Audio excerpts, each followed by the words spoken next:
I'm Coyote Peterson. This morning we're in the Sonoran Desert exploring the backside of Cat Mountain. Sun's just cresting over the horizon, which is the perfect time to find reptiles. Let's break trail and see what we can find.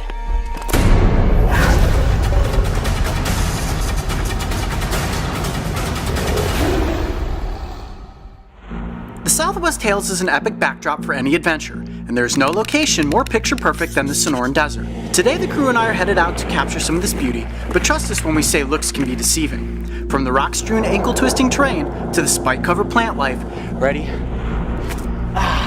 Everything you come across stands to slow down even the most ambitious adventurers. It's only like 7:30 in the morning. I'm already pouring sweat. It's really important to make sure you stay hydrated in the desert at all times. Oh, geez. Hey guys, there's a snake over here. What? Jesus. Matt, no, back Careful, up. careful,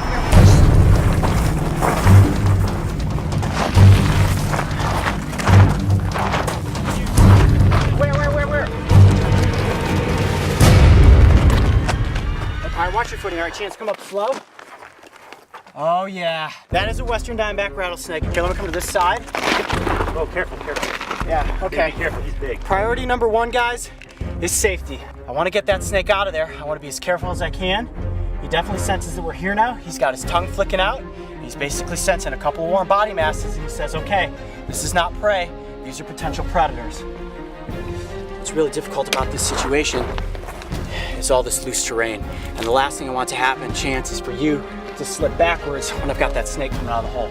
Okay, so I'm gonna gently work him out here.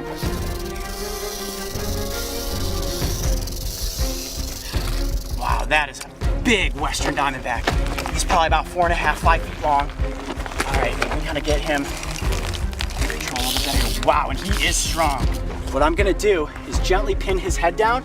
That will allow me to get control of the snake. Now this isn't gonna injure the snake in any way, but allow me to keep myself, you guys, and the snake safer throughout this scene.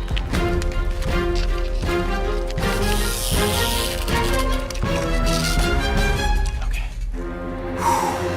All right, I'll tell you what, nothing makes you more nervous than capturing a Western Diamondback Rattlesnake on the side of a rock face like that. And there you have it.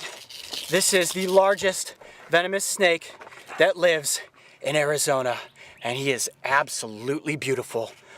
Now, I want to make sure that I have a firm yet gentle hold on his head, and you can see these big puffy spots on the back of his head there. Those are the venom glands, and I definitely do not want to get tagged by this snake. This is the second most venomous species that lives here in the Sonoran Desert, second only to the coral snake. Although these guys are fairly more aggressive, especially when provoked. And look at those eyes. This is a pit viper, and what that means is they have heat-sensing pits right in front of the nostrils. And that's how they sense predators or prey. Now, the way you can tell the difference between an Eastern Diamondback and a Western Diamondback Rattlesnake is that a Western Diamondback has black and white banding, and the Eastern has a black and tan banding. And that black and white banding has earned this snake the nickname coontail. Now, rattlesnakes are typically ambush predators. They'll lay in wait for a desert kangaroo rat, maybe a lizard to come scurrying across its path, strike out and inject venom with those fangs. And then what they'll do is follow that prey, and as it begins to slow down from the venom, then they've got their meal once they find it. This is a very large Western Diamondback, and I'm curious to see how long those fangs are, and I'm sure so are you. And this is totally fine. I'm just gonna hold this stick out here, open up his mouth, and there you go. Now you got those fangs out in the open. You come across this guy in the Sonoran Desert, you step back and give it respect. Does he have double fangs? Holy cow, he does. Now, rattlesnakes are constantly replacing their fangs. You can actually see he has 2 sets of fangs. So one of these sets is getting ready to drop out, and then the new set will be in place so he can go out there and hunt for his dinner. Pretty cool to see a rattlesnake with a double set of fangs. I'm gonna let those fangs back in. Now, the rattlesnake's fangs are just a modified set of teeth that are hollow so that they can inject venom, like these little hypodermic needles filled with a mitotoxic, cytotoxic, and hemotoxic venom that's gonna put you in some serious pain. I'll tell you what, come out here, you search and you search and you search for one of these snakes. I'm trying to do my own job, and sure enough, it's Mark, director of Breaking Trail, that comes across the Western Diamondback. Good find, buddy, good find. I would give you a high five right now, but I think you need both your hands. Yeah, definitely need both my hands right now. And I never recommend you go out and try to capture or handle a rattlesnake like you saw me do here today.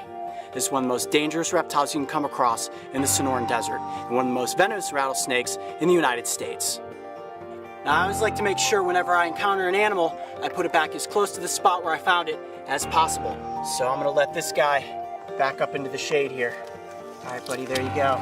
What a cool encounter with the largest venomous snake in the Sonoran Desert, the Western Diamondback. And so cool that it had a double set of fangs. I think I'm gonna call him Tommy Two Fang, but why don't you guys tell me what you think we should have named him? I'm gonna get the heck out of the Sonoran Desert and get into the shade. I'm Coyote Peterson. Be brave, stay wild. We'll see you on the next adventure. If you thought that was one wild adventure, check out these other animal encounters. And don't forget, subscribe to follow me and the crew on this season of Breaking Trail. This episode of Breaking Trail was brought to you by the Buy Power Card from Capital One. Every purchase brings you closer to a new Chevrolet, Buick, GMC, or Cadillac vehicle.